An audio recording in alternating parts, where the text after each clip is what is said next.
사랑하는 CBS 시청자 여러분 안녕하십니까? 성서의 땅을 가다 윤석전 목사입니다. 오늘 두 교수님께서 새로 오늘 오셨습니다. 국민일보에서 성지를 오랫동안 연재해서 독자들의 사랑을 받았던 이원희 목사님, 그리고 한세대학교 구약학 교수이신 차준희 교수님 나와 계십니다. 오늘 두 교수님 나와 주셔서 감사합니다.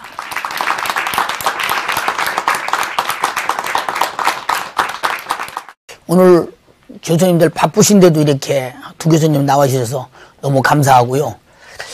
이 시간부터 이제 우리가 풀어내고 알고 또 많은 시청자들의 궁금증을 풀어줄 네바놀. 그 네바놀은 사실 많이 생소한 곳이면서도 성도들이 많은 관심을 갖는 그런 곳이기도 합니다. 이 지역에 대한 시청자들의 궁금증을 우리가 잘 풀어줘야 될 텐데 어떤 방향으로 풀어주실지 이원희 목사님께서 먼저 말씀해 주시겠어요? 예, 우리가 하나님의 말씀을 이해하는 데는 그냥 말씀 자체로 이해하는 것도 중요하지만 그 말씀이 쓰여진 현장에서 그 성경의 말씀을 이해할 때 더 실질적으로 우리에게 마음에 와 닿거든요. 그래서 이 시간을 통해서 우리가 성지의 현장에서 우리 하나님의 말씀을 어떻게 이해할 것인가, 그러한 입장에서 시청자들과 함께 생각해 보도록 하겠습니다. 많이 기대가 됩니다. 우리 차 교수님께서는요?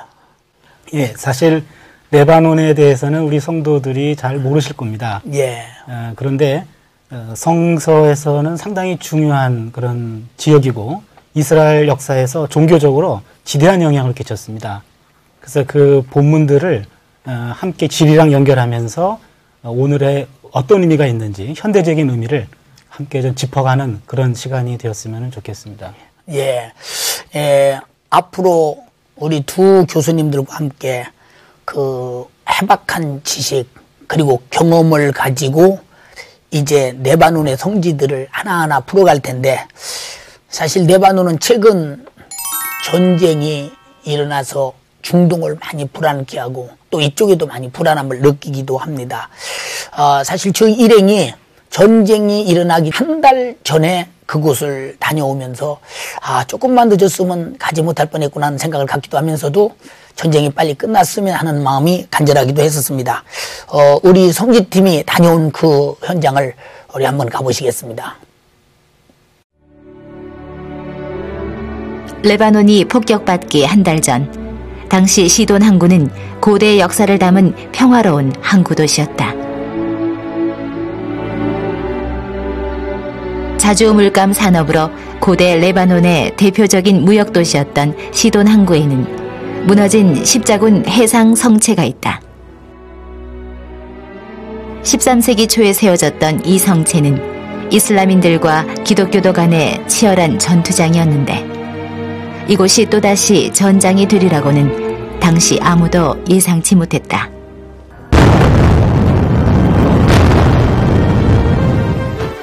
(2006년 7월 12일) 레바논은 이스라엘의 대규모 공습을 받았다. 레바논의 테러단 헤즈볼라가 이스라엘 군인들을 살해 납치한 것에 대한 보복 공습이었다. 민가에 숨은 헤즈볼라의 색출을 도모한 이스라엘의 무차별 공습으로 천여 명의 레바논 시민이 사망했고 건물들은 파괴되었다. 그 핵심 공습지들 중에 시돈이 있었다. 승자 없이 패자만 남겼다는 이 분쟁은 8월 14일 휴전으로 종결되었다. 우리는 화면을 통해서 레바논 전쟁의 당시를 자료화면으로 보셨습니다. 참 이 전쟁하면 살상과 그리고 파괴, 결국은 이것이 국익이라고는 이익을 앞세워서 이런 엄청난 일이 진행되는 것을 보면 참 국익보다 중요한 것이 우리의 목숨이기 때문에 이런 전쟁이 없었으면 이렇게 생각합니다. 차 교수님, 그 레바논의 그 전쟁 사태를 성서적 관점에서 평가한다면 어떻게 봐야 할 것인가, 아마 시청자들도 그런 측면에서 좀 궁금하지 않을까 생각되는데요. 예. 그 레바논 사태는 보는 각도에 따라서 완전히 해석이 달라질 수 있죠. 예. 그래서 이스라엘에서 봤을 경우에는 예. 자국의 안보를 지키기 위한 예. 하나의 긴급 조치고 예. 정당방위다. 예. 이렇게 말할 수 있는데요. 예. 근데 헤즈볼라하고 아랍 언론들은 그거는 이스라엘의 무력 행동이고 예. 이거는 전쟁 범죄다. 이렇게 또 말하기도 합니다. 예. 근데 저는 그냥 성서신학자 입장에서 성경적으로 전쟁에 대한 원칙만 좀 얘기하고 싶은데요. 예. 구약에서는 전쟁은 여호와께서 속한 겁니다. 예. 여호와 하나님이 자기 백성들을 위해서 싸워주시거든요. 예. 보통 이거를 거룩한 전쟁이라고 말합니다. 혹은 여호와 전쟁이라고 그러죠. 그런데 이런 여호와 전쟁은 성경에서 모세가 출애굽하고 난 다음부터 다윗이 전쟁한 그 이전까지 예. 그까지를 거룩한 전쟁이라고 말합니다. 왜냐하면은 다윗 전쟁은 이제는 생존권 확보 전쟁이 아니고 영토 확장 전쟁이거든요. 예. 그래서 하나님은 이스라엘이 약했을 때 생존권을 위해서 싸우는 전쟁에는 관여해 주셨어요. 그런데 자기들이 힘을 가지고 연약한 나라들을 무찌를 때는 이건 하나님이 함께하는 전쟁이 아니었습니다. 그래서 보면은 이스라엘 역사에서 다윗 이후의 전쟁은 하나님이 원하시는 전쟁은 아닙니다. 그렇게 본다면은 성경적으로 본다면은 이 땅에 일어나는 모든 전쟁은 정당한 전쟁은 없고 하나님이 원하시는 전쟁은 없다고 말할 수 있죠. 예. 그래서 하나님은 사실 무력을 무력화하실 때까지 하나님이 예. 너희는 가만히 있어라. 내가 싸운다. 이것이 성경의 원리입니다. 예수님도 검을 가진 자는 검으로 망한다 그랬거든요. 예. 칼로 평화가 오는 것이 아닙니다. 예. 칼을 내려놓음으로 진정한 평화가 시작되죠. 예. 그래서 성경으로 본다면 비폭력 평화주의의 흐름과 성경의 흐름은 그렇게 다르지 않습니다. 그 이원희 목사님, 그러면 이런 사태가 그 성서시대와의 관련이 무엇인지 궁금하고요. 또 성서시대 이스라엘과 레바논의 그 관계에 대해서 좀 말씀해 주시겠어요? 예, 우선 뭐 성서시대의 이스라엘과 레바논 지역과의 관계는 예. 좋았다고 예. 이렇게 말씀을 드릴 수가 있습니다. 예. 이 지형적으로 살펴보면 레바논이라고 하는 나라가 남북으로 아주 높은 고지대로 형성이 되어 있거든요. 예. 그리고 또 이스라엘과의 그 국경 속에서도 오늘날 뭐 비행기로 가서 많이 이제 폭격을 하고 그러는데요. 이 넘어가기가 어려운 그러한 지형으로 되어 있었어요. 예. 그러니까 성서적으로도 보면은 침략하기가 지형적으로도 어려웠을 뿐만이 아니라 또 다윗 때에도 인구조사의 이 기록을 보면은 예. 영토가 많이 확장됐는데도 불구하고 유일하게 이 레바논 지역만큼은 완전히 정복을 못했거든요. 그리고 또 이제 그 다윗 때의 이 레바논 지역에서 두로왕 히람이 이 백향목을 이렇게 건네주고 그것이 이 솔로몬 때까지 이어진 것을 보면 예. 굉장히 뭐라 그럴까요? 우호 관계가 유지됐다고 이렇게 볼 수가 있습니다. 예. 그렇군요. 자, 교수님, 그 성경 시대의 레바논과 이스라엘 관계는 서로 우관계 속에서 백항목을 주고받을 만큼 좋은 관계였다, 이렇게 생각이 되어집니다. 그렇다면 현재 이스라엘과 레바논 전쟁은 성경 역사와 별개의 문제로 이렇게 우리가 봐야 하겠죠.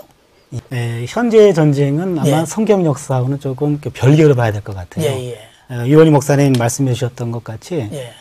레바논하고 이스라엘은 원래가 우호적인 관계였거든요. 예, 예. 그 유다가 망했던 그 시드기야 왕 때도 마지막 왕이었죠. 예. 시드기야 왕 때도 같이 이게 억압받으면서 국제 정세에 함께 보조를 맞췄다라는 기록이 성경에 나와 있거든요. 예. 그런데 유다가 멸망할 때 예. 587년입니다. 예. 이때 예루살렘이 멸망할 때 그때 이 레바논 지역 사람들이 그것을 아파하기보다는 오히려 무역 경쟁국 하나가 없어졌다. 예. 그래서 오히려 그걸 기뻐합니다. 이게 에스겔서 26장 2절에 나오거든요. 아마 그 이후로부터 이제는 좀 국민 감정이 좀 벌어졌던 것 같아요. 그래서 그 이후에 나오는 선지서들을 보면은 레바논에 대해서는 약간 좀 비판적인 그런 심판의 예언들이 많이 나옵니다. 그러다가 그것이 주전 4세기 때 예. 알렉산더에 의해 가지고 드디어 성경의 예언대로 레바논 지역은 이제 심판을 받거든요. 그렇지만 이거는 성경의 역사고 그 이후의 역사에 대해서는 우리가 성경이 기록하고 있지 않기 때문에 오늘의 역사와 성경의 역사를 직접 관련시키는 것은 조금 무리가 있다고 봅니다. 예, 그렇군요. 자, 이번에는 그 레바논으로 다시 한번 가보시겠습니다. 레바논의 고대 항구 두로로 향했다. 두로에 도착하기 전 카브르 히람에서 히람 왕의 석관을 만났는데, 히람 왕은 솔로몬의 성전 건축을 위해 두로 항구를 통해 일꾼들과 백향목을 보내주었던 왕이다.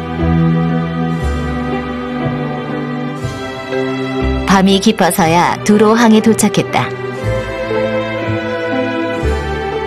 구약시대 시돈과 더불어 레바논 부의 상징이었던 두로. 두로는 이 바다를 중심으로 당시 주변의 대국들을 연결하는 교통과 교역의 요지였다. 그러나 무역도시가 불러들인 국가의 부는 타락을 동반했고, 가나안 땅 바알 신의 중심지 바알백을 탄생시켰다. 바알백의 거대한 신전 유적은 당시 이 땅에서 바알 숭배가 얼마나 성행했나를 대변해주고 있는데, 이것은 가나안에 들어온 이스라엘에게도 큰 영향을 주었다.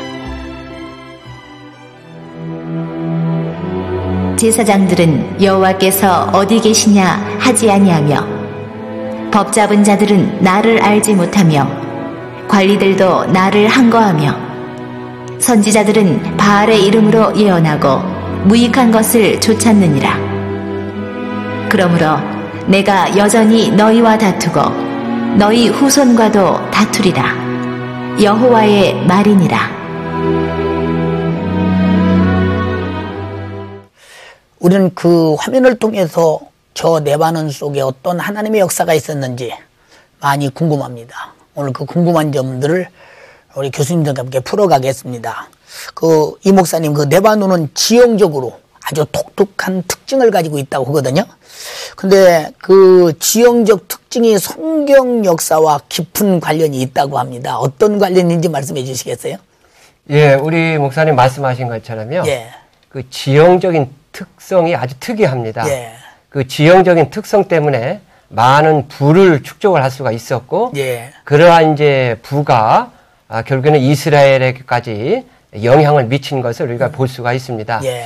먼저 이 앞서 말씀 잠깐 드린 것처럼 이 레바논은 남북으로 이렇게 높은 지대가 있는 반면, 예. 그 높은 지대가 두 개가 있습니다. 예. 하나는 레바논 산맥이 있고, 또 하나는 안티 레바논 산맥이 있습니다. 예. 그리고 그 사이에는 백하 계곡이 예. 있는데, 그 백하 계곡에 가보게 되면은 그 계곡이라고는 하지만 굉장히 넓은 평야지대입니다. 예. 그러니까 그 평야지대에서 나오는 풍부한 농산물, 또 그리고 남북으로 이어지면서 이게 높다 보니까 자연적으로 생존을 위해서는 바다를 향하여서 무역을 할 수밖에 없거든요. 그러다 보니까 자연적으로 바다 무역이 이제 예. 발전을 발전을 하게 되고, 그러니까 내륙과 바다와 이 발전이 물질적인 풍요를 가져다 주고, 예. 그 풍요가 농경 문화에서는 이제 바알 신앙, 예. 바다에 관계된 예. 이러한 그 우상 숭배에 빠지게 되는 예. 그러한 요인이 되지요. 예. 근데 그것이 바로 이스라엘 민족이 정착하면서 그것이 그대로 이스라엘에게 넘어옴으로 말미암아 이스라엘의 그 왕조 시대에 보면 예. 아주 이 레바논 지역의 이 바알 신앙을 비롯해서 모든 우상 숭배에 빠지게 되는 그러한 아주 영향을 끼친 것을 우리가 지형과 더불어서 생각해 볼 수가 있습니다. 우리 성경 역사를 보면 언제든지 바다를 낀 그 항구나 도시에는 그 이방인들이 항상 자기들이 섬기는 신을 데리고 와가지고 거기서 우상숭배가 만연한 것을 많이 뭐 고린도라든지 많이 보게 되거든요. 예, 그렇습니다. 아마 그쪽도 그런 관계가 있지 않나 싶습니다. 차 교수님, 그 구약시대 레바논에 그 중심 종교가 있을 텐데 그들 쪽에서 어떤 종교가 중심 종교였는지요? 네. 조금 전에 그 이원희 목사님도 말씀해 주셨는데요. 예. 구약 시대 레바논의 중심 종교는 아마 바알 종교였을 겁니다. 예. 우리 성경에도 언급이 되는데요. 열왕기상 16장 31절에 보면은 예. 아합 왕이 예. 시돈 사람의 왕 엣바알의 딸 이세벨을 왕비로 드렸다. 그런 표현이 나옵니다. 그래서 예. 바알 신을 믿었던 사람을 왕비로 드린 거죠. 그리고 아합 왕 자체도 이제는 바알을 섬기게 됩니다. 예. 그래서 열왕기상 11장 33절에 보면은 예. 거기에 시돈 사람 여신 아스타롯이라는 기록도 성경에 나옵니다. 네. 레바논의 대표 도시인 시돈과 그리고 두로 이곳에는 남신이었던 바알, 여신이었던 아스타롯, 그리고 아세라 이런 신들을 섬겼습니다. 그런데 이 남신과 여신이 나왔다라고 하는 것은 음란과 연결이 됩니다. 그래서 남신과 여신의 결합이라고 하는 하나의 다산 종교 의식, 이것이 바알 종교의 핵심이라고 할 수가 있고요. 그렇기 때문에 바알 종교는 성경에서는 음란 종교다 이렇게 얘기하고, 또 하나는 이제는 물질적인 풍요와 연결되어 있습니다. 그래서 이것은 만몬 종교다 이런 말도 합니다. 그렇군요. 그 이 목사님, 현재 그 레바논의 종교가 기독교도 있고 다 있다고 그러는데, 그 레바논의 종교는 무엇이고 그 기독교의 그 상황은 어떤 정도인지 궁금하거든요. 예, 앞서 말씀을 드린 것처럼 유일하게 아랍 국가 중에서 이제 기독교가 있는데, 기독교에서도 한 4개 종파 정도 대표적인 종파가 있습니다. 아랍에도 있고요. 그런데 기독교 국가였는데 1970년까지만 해도 놀랍게도 기독교인이 70%나 차지했던 아랍인 국가 중에서도 그리고 회교는 한 25% 정도. 그래서 기독교의 영향력이 아주 컸던 그러한 나라였습니다. 요즘 그 선교사들의 그 보고를 통해서 보면 이 기독교인이 많이 줄어서 투표권자를 기준해 보면 30%도 채 되지 않는 그런 기독교인의 모습을 보고, 반면에 이제 회교는 한 55% 정도 완전히 이게 바뀌어진 그런 모습을 이렇게 보게 돼요. 그래서 현지를 통해서 이렇게 들려오는 이렇게 말을 들어보면 이 기독교 선교를 얼마든지 할 수 있는 여건이 되는데도 불구하고 저들의 생활 모습 속에서 또 이 아랍인의 그 세가 확장되면서 어느 때보다도 참 선교하기가 어렵다라고 하는 그러한 그 현재 그런 소식들을 이렇게 접하게 될 때 참 슬픈 마음이 있습니다. 사실 그 아랍에서 70% 기독교인을 가지고 있었다는 것은 경이적인 일이거든요. 그렇죠. 아주 대단한. 근데 줄어들어서 30%가 됐다. 30%. 참 마음 아픕니다. 차 교수님, 우리 기독교인들은 그 레바논과 이스라엘의 전쟁을 이렇게 보면서 참 저 전쟁이 어찌 이렇게 일어나야 되는가 하는 그 궁금증도 있고, 이 전쟁을 어떻게 봐야 되는가 하는 그 시점도 있고 그렇습니다. 어떻게 생각하세요? 특별히 우리 기독교인들한테 상당히 중요한 그런 면을 질문해 주셨는데요. 성경을 보면은요, 우리가 믿는 하나님은 특정 민족만의 하나님이 아니고 온 인류의 하나님으로 나오거든요.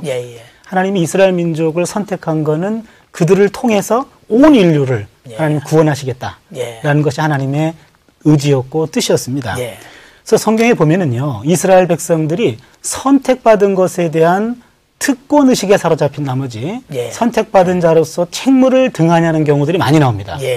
하나님은 그럴 때마다 이스라엘을 책망하셨어요. 선지자를 통해서 그들을 책망하셨습니다.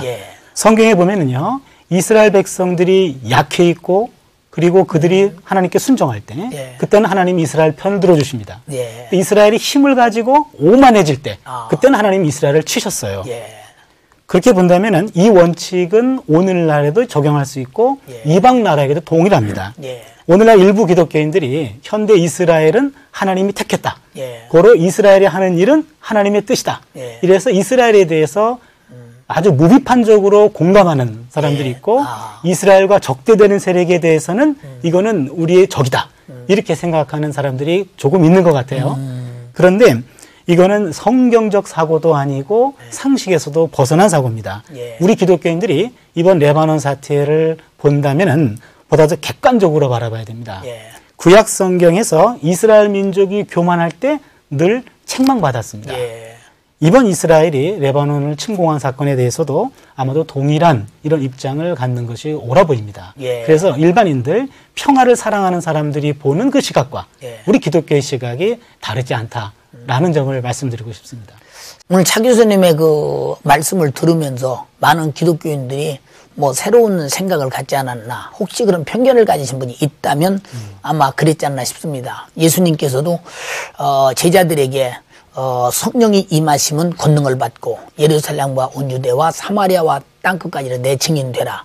다시 말하면 어느 누구를 막론하고 예수의 십자가의 피의 공로를 믿고 다 구원받기를 바라시는 오직 구원의 원칙 속에서 우리는 평등하지 않나 이걸 생각하면서 어느 편보다 중요한 것은 하나님이 기뻐하시는 뜻이 무엇인가 이 점이 중요할 것 같습니다. 오늘 좋은 말씀이었습니다. 오늘 도 교수님 말씀 이렇게 들으면서 여러 가지로 참 배운 것도 많고 또 하면서 많은 느낌도 있었습니다.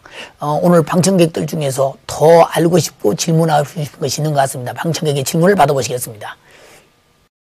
이 목사님께 여쭤보겠습니다. 가나는 갈릴리에 있는 것으로 알고 있습니다. 그런데 이번 중도 사태의 뉴스에 보니까 이스라엘 폭격으로 레바논에 있는 가나가 파괴되었다고 알고 있습니다. 레바논의 가나와 성경에 나오는 가나는 어떤 관계인지 궁금합니다. 예, 좋은 질문 해주셨습니다. 우리가 성경의 지명을 이렇게 살펴보면 예를 들어서 베들레헴 같은 경우에는 예수님께서 탄생하신 곳이다. 그렇게 알고 있는데요. 또 다른 베들레헴이 이 갈릴리 지역에 있습니다. 그래서 참 궁금해 하셔요. 이 가나도 좀 비슷한 관점에서 생각해 보면 될 것 같습니다. 지금 가나 하면 예수님께서 첫 번째 기적을 베푼 장소, 우리 그렇게 알고 있고 성지 순례객들이 가는 갈릴리 가나는 거기 가보면 이제 2개의 교회가 있거든요. 그런데 그곳을 우리는 크파르 가나 이렇게 이야기를 합니다. 크파르는 마을이라고 하는 뜻이에요. 그런데 거기보다는 실질적으로 또 그 더 북쪽에 있는 그 가나가 있어요. 이것을 키르벳 가나, 이것은 키르벳은 폐허지라고 하는 뜻이에요. 그러니까 학자들이 볼 때는 더 여기에 유적이 있기 때문에 성지 순례 때에 가는 크파르 가나보다는 그거보다 더 북쪽에 있는 그러한 가나를 정말 더 가까운 성경의 가나라고 보죠. 근데 이번에 질문하신 것처럼 이 레바논 지역에도 가나가 있어요. 뭐 정확한 발음으로는 이제 카나라고 그러는데 그쪽에 가보면 자기네 지역에 있는 가나가 예수님이 기적을 베푼 곳이다. 또 그렇게 주장을 하고 있어요. 그래서 이번에 폭격을 받은 곳은 그 유적지 가나에서 조금 떨어진 곳에 마을이 있습니다. 그 마을을 이번에 이제 폭격을 받은 것이고요. 그 유적지에는 오늘날 비잔틴 시대의 그 교회터가 유적으로 이렇게 적게 남아 있습니다. 그래서 주장되는 곳이 3곳이 있지만 그 중에서도 이제 이 키르벳 가나가 정말 더 가까운 가나다. 그래서 3군데가 있는 것으로 이렇게 이해하시면 되겠습니다. 차 교수님께 여쭤보겠습니다. 고대 레바논 사람들이 숭배하던 바알신은 만몬신이라고 하셨는데 만몬신에 대해서 자세히 알고 싶습니다. 예, 그 바알신은 물질적인 풍요를 관장하는 신입니다. 그리고 농경문화의 신이에요. 농경문화권에서 제일 중요한 거는 비, 그리고 짐승과 인간의 다산, 그리고는 풍요입니다. 이 농경문화권에서 이 절대적인 것들을 다 바알이 관장한다고 믿었어요. 그래서 이스라엘 사람들도 여호와 하나님을 믿었다가 농사를 짓게 되면서 이 바알신을 섬긴 거죠. 근데 이 바알신은 일종의 물질적인 풍요를 책임지는 물신이라고 말할 수 있습니다. 예수님도 마태복음 6장 24절에 이런 말씀하셨어요. 사람들이 하나님과 재물을 겸하여 섬길 수 없다. 그때 이 재물이라는 말이 그 아람어로 만몬이라는 뜻입니다. 예수님이 아주 단단하게 경고하셨는데 그래서 오늘날 우리 많은 기독교인들이 나는 하나님도 좋고 돈도 좋더라 이렇게 말한다면 이거는 바알 제자지 예수님의 제자라고 말할 수는 없죠. 오늘 도 교수님 나와주셔서 좋은 말씀 너무 감사하고요. 오늘 많은 시청자들이 큰 도움이 되고 많은 공부가 됐으리라고 믿습니다. 저도 많은 도움과 많은 공부 됐거든요. 감사합니다. 레바논의 전쟁은 빨리 평화를 찾기를 바라는 마음 간절합니다. 우리에게도 수많은 영적인 전쟁이 있습니다. 우리가 신앙생활 하다 보면 우리의 나태와 게으름과의 전쟁, 그리고 환경과의 전쟁, 문화와의 전쟁, 문명과의 전쟁, 이 모든 육신의 소욕과 환경의 수많은 전쟁 속에서 우리는 기필코 이기지 않고는 영적인 승리가 없을 줄로 압니다. 레바논의 기독교인들이 이와 같이 70%까지 확장됐지만은 지금 30% 이하로 다운되고 있다는 것은 기독교의 생명력을 잃었다고 생각합니다. 우리 대한민국에도 지금 많은 기독교인들이 생명력을 잃어가고 있습니다. 초대교회와 같이 성령이 충만해서 오직 하나님의 절대적 능력과 이적을 보이면서 하나님이 살아계신 하나님 앞에 무릎을 꿇고 나와서 영혼이 구원받고 그들이 가진 문제를 해결하는 아름다운 축복의 역사가 우리 한국 기독교에도 넘쳐났으면 좋겠습니다. 다음 시간에 또 뵙겠습니다. 감사합니다.